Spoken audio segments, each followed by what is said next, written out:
Normally I don't worry about the looks of any of my projects. I usually just prototype everything out. For me, it's all about the logic.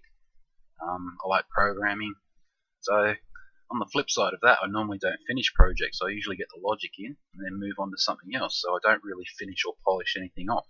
But I was thinking about this project and how I was mucking around with this explosion particle. And let's see it in action again.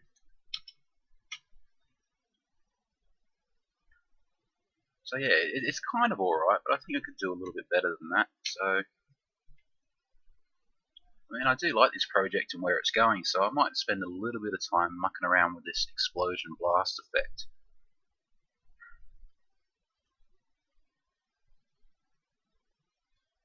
So,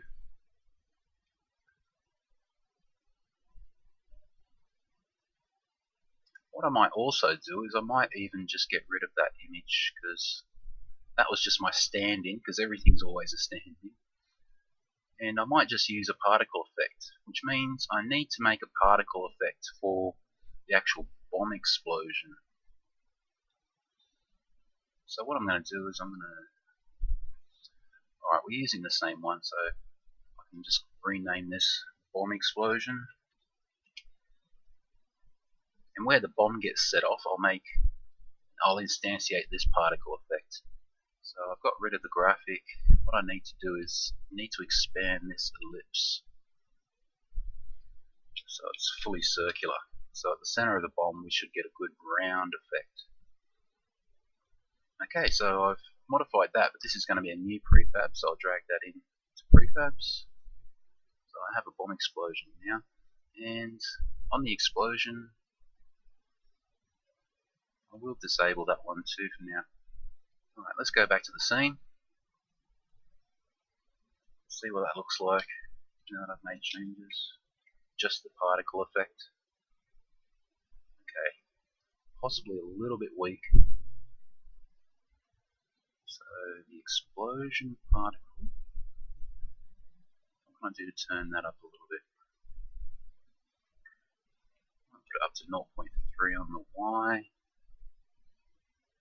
I could even make them a little bit bigger. Actually, I thought I did that. No, I only did that to the energy. Alright, so let's say 0.5 to 0.8 for the size, and I'll do that for the bomb explosion particle effect too. 0.5, 0.8. Okay, I need to go into where I instantiate the explosions. So where would that be? Bomb script.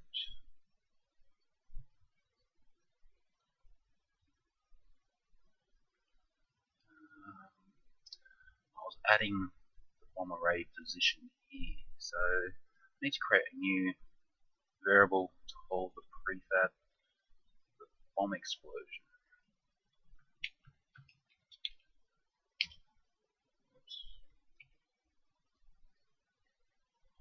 Okay. Now instead of adding the position of the bomb to the explosion list, I'm just going to instantiate the bomb explosion here.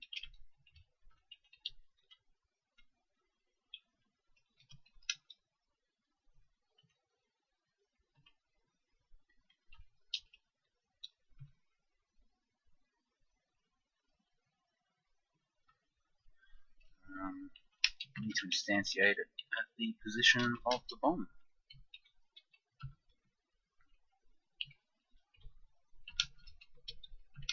And quaternion.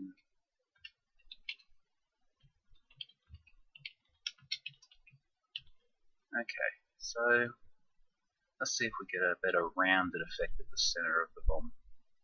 Better add that. Where are we? In the bomb prefab. I need to add that. The bomb explosion. Okay.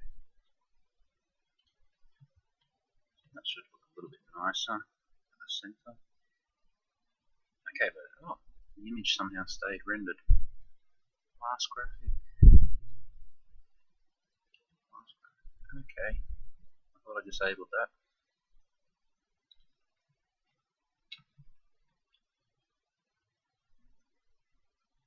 Yeah, alright, just taking away that image and using a particle effect is pretty cool. Okay, could be a little wider. Alright, because we're getting a gap in between. So on the explosion particle, let's make the ellipsoid a little bit wider. Just so they overlap a little bit. Why not?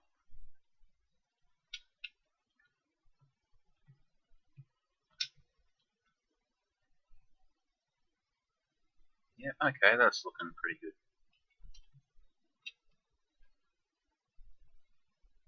Okay, yeah, I like that much better. Alright, so let's leave those. And with our player character, I did find this sprite sheet. And later I am considering doing a thing where we're going to do the walk animation. So I might look at how we can read and modify the UV coordinates of this texture when it's on a material, so that we can make like a little walking animation depending on which way he's going. But for now I'm just going to bring in a standing single frame. Already made a material. No, I was getting ready to make a material for that.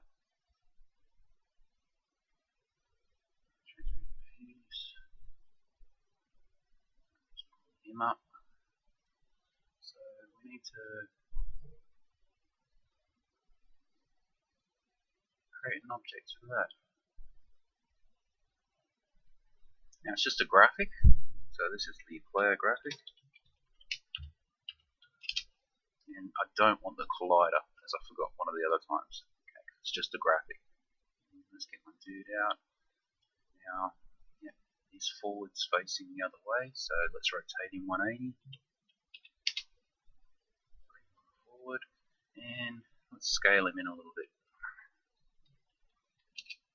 Alright. So it might look a little bit weird that we have to push out to go around corners, but okay, that should be okay.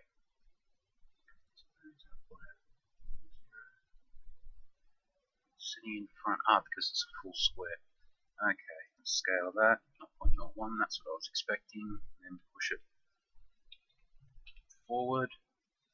Make that a child of the player, and then where that sphere is, we'll just disable the renderer of the sphere. Now I should have a cute little graphic running around. Let's save that scene, hit play. Okay, much better than a sphere. Alright. So I may as well make some kind of effort into the looks of this. Those bombs are looking much better already. Okay, speaking of bombs, let's do something with the scaling of the bomb as the timer's going too. Bomb script. Now everything's scaled at once, so I could do some kind of calculations in here. I don't know, expand the bomb, grow the bomb, grow the bomb.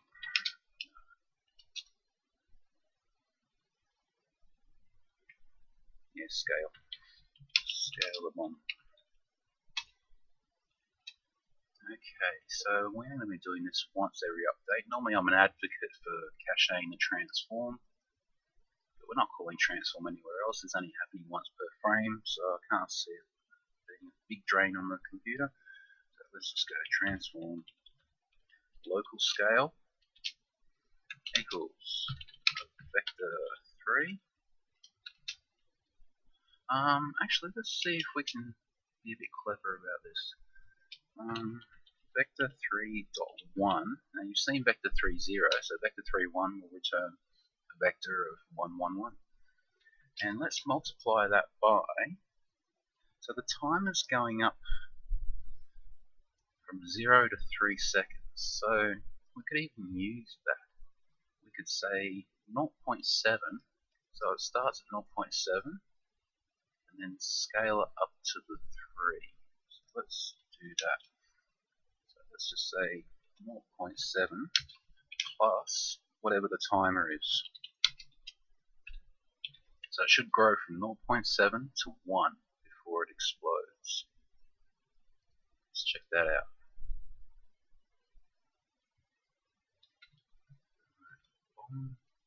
Away. Okay, something crazy and magic and wonderful happened there. Vector 3 1 times 0.7. Well, 1 times 0.7 should be 0.7. What's going on there?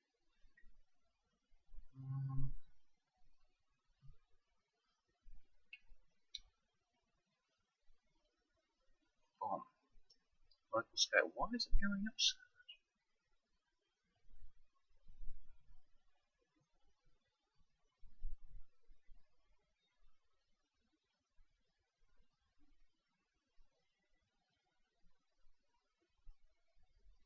Okay, that's a bit weird.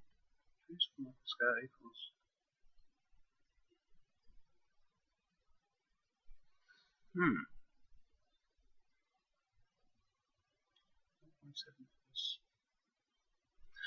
Because yeah, okay, time is going up to 3. Yeah. Alright, so we want. Okay, that was a bit silly. Timer times 0.1. That should fix that up.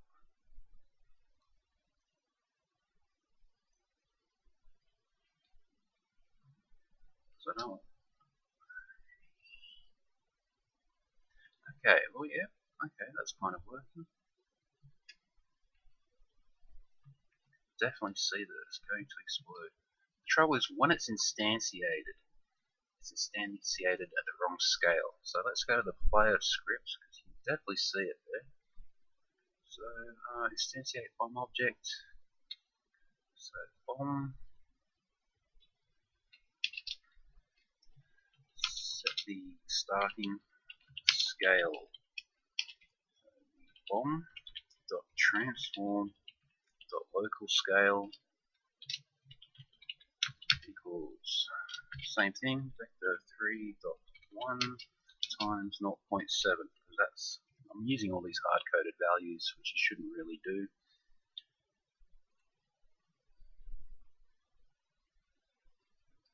Let's see. Yep, okay, so when it starts out, yeah, I like that. Definitely get an indication that something's going to happen there. Boom. Yeah, I like it. The other thing is the player movement, now we can see it, that movement is very fast. Okay, so on the player, let's just drop the movement down to 3. See what that feels like. Yeah, probably still a bit fast, but not better than it was. Okay.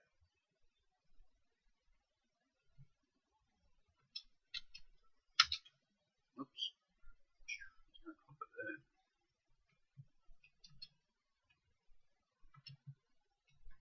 Yeah, that slows him down a bit because there is a power up for roller skates. So when you pick up the roller skates, you can move faster. So yeah, we'll leave the speed at 3, and when he picks up the roller skates, we'll set that to 5. Having fun already. Okay, so that's just a bit of polishing up. Something I don't normally do, but let's just make it a little bit better so we're having fun looking at it while we're working on it.